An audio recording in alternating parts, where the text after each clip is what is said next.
this is Daniel Kaiser for GameTrailers.com, welcoming you back to Monday Night Madden. Now, over the past several weeks, we've dissected almost every facet of the game, but what goes into making a next-generation football game's graphics and presentation truly next-gen? We're going to chat with EA Sports right now to find out. Let's go!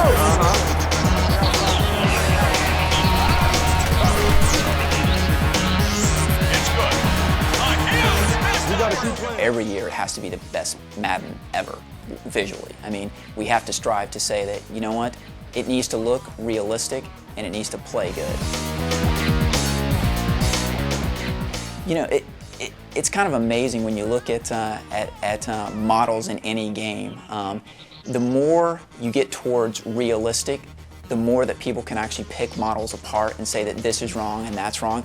And that's been one of the struggles is, you know, we're getting very close to photoreal. And so anytime you get near that line, people, anyone can say, you know what, that doesn't quite look right. So it's been a challenge just basically from that aspect. So, I mean, we've spent a lot of time. It's something we work on every year. We work on the player models and how to get them looking more like their NFL counterparts.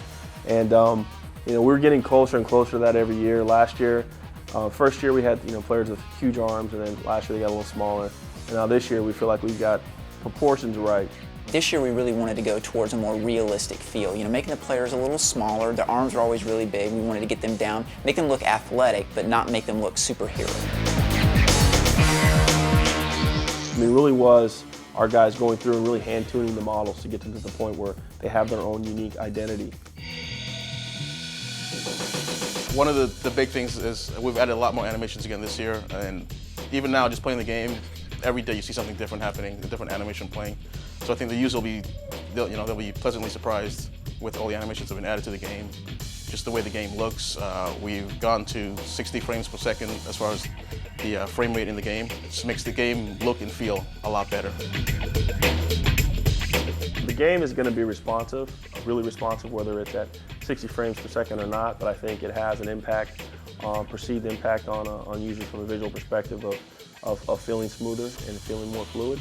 So, you know, it has an impact, I think, on how the game is received, but it doesn't have any impact at all on how the game responds. They give it at the tailback.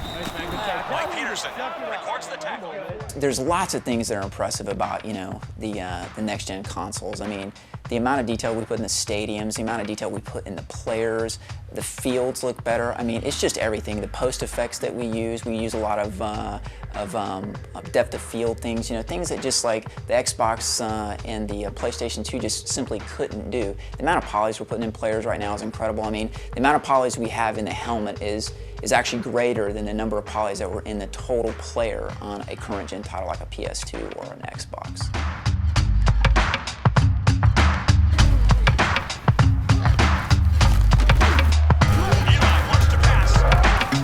Be sure to tune in to Spike TV on August 13th at 11 p.m. to witness the launch of Madden NFL 08 live from Times Square.